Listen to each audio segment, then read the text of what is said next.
Hello, happy Tuesday. Welcome back to another episode of The Practice.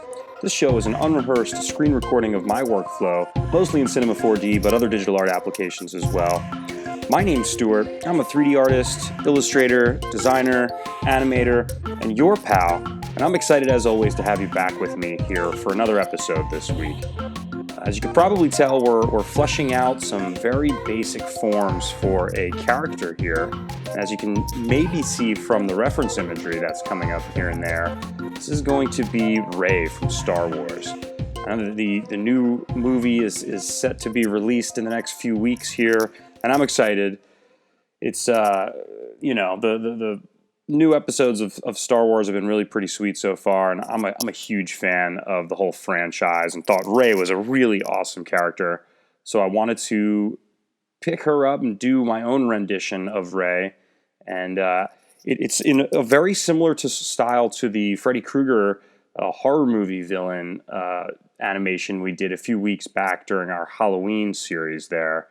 So we're keeping it very, very basic, very sort of childlike and playful and reductive in its appearance. You can see here that it's kind of a goofy, very simplistic little happy face we're putting on it. But it's kind of fun to do such a reductive, streamlined rendition of these characters. And what we're learning here is that a strong character design has certain elements that are noticeable and recognizable, more importantly, even in their most reductive forms. And I think, Rey is a great example of that. So, for example, that three-piece bun that I just modeled in with a couple of spheres there, that's really, it's kind of a simple character attribute, let's call it, but it makes her recognizable almost immediately. And, that hairstyle with just a couple of other elements we're going to add here, and even though it's such a silly rendition of the character, she's really quite recognizable. So kudos to the character designers who came up with the costume and the concepts for Rey here. They're super, super strong. Sort of reminds me of sort of a character design principle that Matt Groening, the creator of The Simpsons, came up with, and that is that if a character can be recognized in silhouette, then it's a good character design. And there's a great version of a handful of Simpsons characters laid out like that, where they're just black and white silhouettes on a plain background. And because they have such recognizable attributes, like if you think of Bart's spiky hair or Homer's beer belly and the shape of his head, it's all super, super recognizable, even in its most basic form, right? So this is sort of a good explanation, a good example of those principles in action. And so we've got some really simple forms here for the body modeled out. I'm keeping the hands even simpler than we did with Freddy Krueger because, I felt that we went a little bit overboard with those details, to be honest, and the rigging out of Mixamo got a little dicey there. So going ahead here and using super, super simple hands, just little spheres here. And in keeping it simple, I've also, for the wraps around her arms, instead of adding additional geometry for each of those pieces, I've just gone in and added some slight variation in the color of the texture, and I think that creates that look without getting into, unnecessary geometry. Although I will say that since we're going to be rigging this with Mixamo, I have made the model sort of high poly for what it might otherwise need to be, like this rounded cube that I'm using for her torso could be lower poly if we weren't going to be modeling or rigging and animating this model, I should say. So here we're just adding a few details to the torso, adding sort of this little vest that the character has. And really, it came together rather quickly here. I will say that even though we're doing a simple reductive version of this character, it's important to get the proportions of the body right. Now, I've had the benefit of some illustration training and plenty of life drawing classes, and I've drawn lots and lots of human figures in my day, so I have a fairly comfortable grasp on sort of the proportions of a human body. But I'd say if you're not super comfortable with that, and you want to do a simplified character, a simplified humanoid character more specifically, I'd say really get in there and study the proportions of the human figure. They're going to make your character feel a lot better. And even if you're going to exaggerate some of those proportions, it's good to have sort of a baseline understanding of the proportions of the human body. So here we go. We've got really the basics modeled out.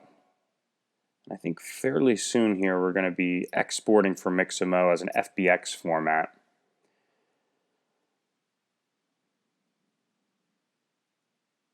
There's my email address. Shoot me an email if you want. And so I upload this and find a great animation for it. And since we all know Ray has this really cool bow staff, I'm going to find a bow staff animation that comes in Mixamo's sort of presets of motion capture animations. And I wind up using that to do a little looping sort of bow staff strike animation. And here we go. And whenever we want to model props into our character design, we always put the props in after the fact. It's really best to just focus on the human form at first, and then there's fairly simple ways to add things like swords and shields and other, even capes and anything that will move beyond the way your figure would move. Because you imagine the auto rigging techniques are going to, or algorithms, I should say, will include the bow staff, for example, in the rigging, and things will go incredibly haywire. Speaking of going haywire, what I'm noticing here is we're getting some kind of ugly, movement of the geometry in that animation, and I decided to make the vest she's wearing a little bit higher poly. So I go ahead and subdivide that again, re-export and re-upload into Mixamo because there was really some sort of janky geometry in that animation. This winds up not being an absolutely perfect solution, and I think we might want to re-topo and even add additional subdivisions in some of those areas if we wanted to make it perfect. But for a 2-hour exercise, that simple subdivision wound up working okay. You'll see that in the final animation, if you look really close, there's a little bit of sort of misplacement of the geometry, a little bit of some weird stretching, but it was good enough. Now we're sort of playing with some of the presets here, getting the animation that we like, and downloading a copy. What I like to do is import the object into the scene. You get sort of better treatment of the animation by Cinema 4D if you import the downloaded file from Mixamo into a scene as opposed to just opening it up right in Cinema. I know it seems like a silly difference, but it does help. And so I'm grabbing that lighting and background rig from the old horror movie villain file. I'm adding that in here. And really what this is a sky object and a disk with the same luminant texture applied. And it winds up making this really simple but very effective background. And what I like about it is since the floor is luminant, you get just a little bit of shadowing where ambient occlusion takes over around the feet, but it's generally speaking not a shadowed floor.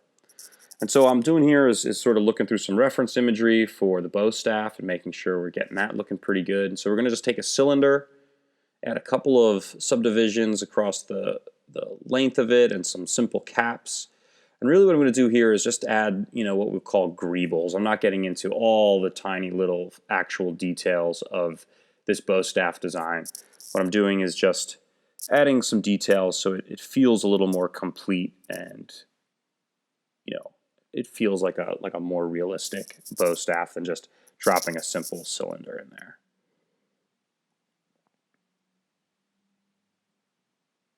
And so what I've typically done in the past with things like a sword, or like Freddy Krueger's claw, for example, is just going ahead and adding those to the joints down at the hand level.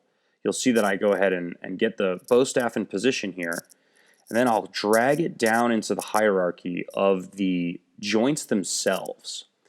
And that will make the bow staff, or whatever geometry you add there, move with the hand itself, with the joint for the hand itself.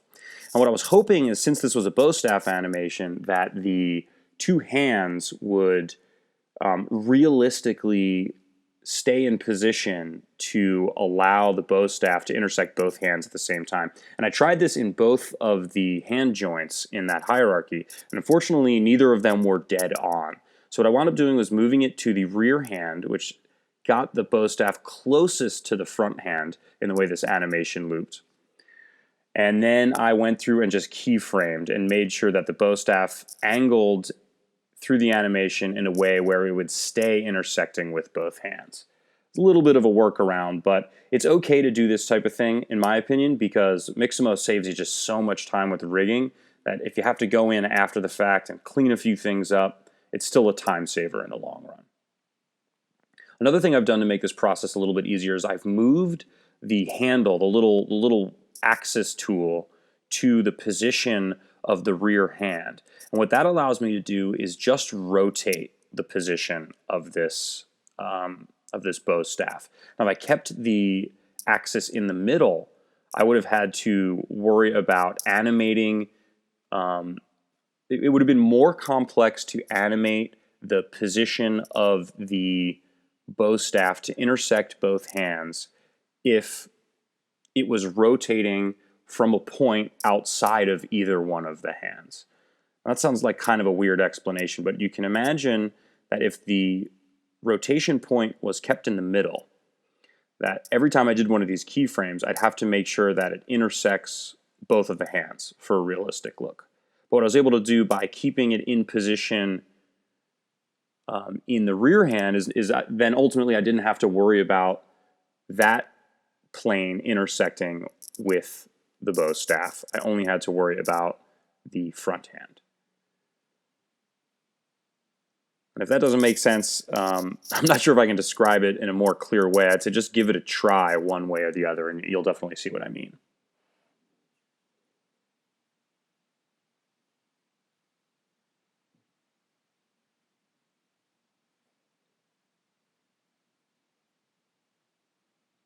And so we're getting pretty close here. I'm just fine-tuning the hand placement on that front hand with the bow staff, just a little bit here and there to make sure it's not sort of drifting around in that hand. I want it to look like she's got a firm grip on it. Do a handful of final test animation, test frame renderings here before we go ahead and knock out the full set of frames.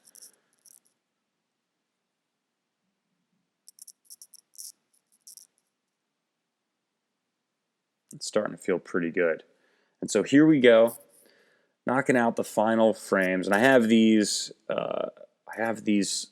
frames rendering at a 10x or something like that speed, just so we're not sitting here watching them all render through.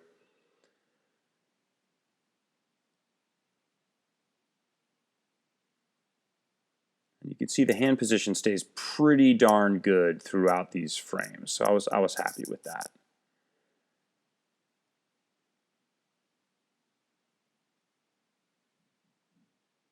If I wanted to get really intense, I could have added some more of the flowing draping bits of her costume and affixed those to her torso with the cloth belt tool, I believe it's called, and allowing some dynamics to move that stuff around. And if you do want to check that out, there's some Mixamo character animation tutorials I've done in the past that go through all those details, but I didn't feel like going through that here, and to be honest, didn't feel like it was quite necessary. So here I'm grabbing those frames, dropping them into Photoshop. We're going to do just a little bit of color correction before we go ahead and save out the final GIF. What I typically do here is open the first frame in Photoshop as a new document, and then I drop in all the other frames just by, dragging and dropping. And then it's fairly simple in Photoshop to just turn each of the layers into a frame. I'm going into the curves and levels here and just getting a little bit of a tweak to the color here and making sure everything's as we want it. And then hitting export on the GIF. Ton of fun to make. Can't wait for the new Star Wars episode. And thanks for stopping by. If you like this video, please hit like and subscribe. If you have any further questions, don't hesitate to drop one in the comments below. If you want to keep up with me and the work that I'm doing, please check me out on Instagram at DLGNCE. And until next week, this is Stuart saying goodbye. Thanks.